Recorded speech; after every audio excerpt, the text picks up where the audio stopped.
When my feet guide me into a crowded room, my consciousness is bombarded with questions that consume. Will they start their scan from toe to head, or will they raise their noses and refuse to see me instead? Is it my rested breasts that will invoke their stare, or is it because I choose not to remove my body hair? Do they scoff at my secondhand clothes, or question my urban area code?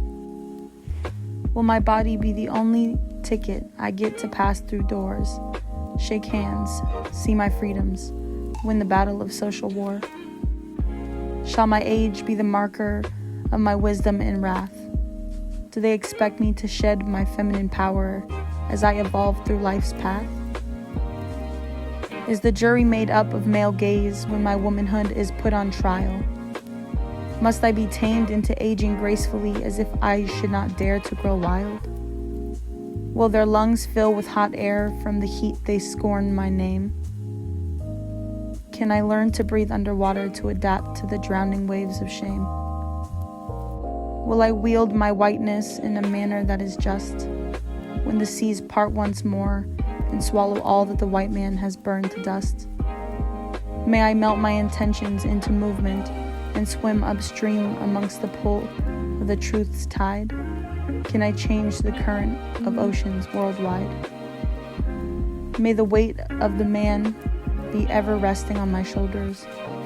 Will the financial fate of Sisyphus be ours to bear with endless bills that act as boulders? Will a big girl like me ever fit into the mold? Or perhaps will I burst out of the constraints of all that we have been told? Will I tamper with the fabric of destiny for all I reach and represent? Can the systems be dismantled in order to reconnect? When my feet guide me into a crowded room, they do not miss a step. My motion is fluid, and what I lack in experience, I balance with depth. The flutter of my heart is calmed by different questions that I've developed in my mind. For sand settles, rustling leaves rest.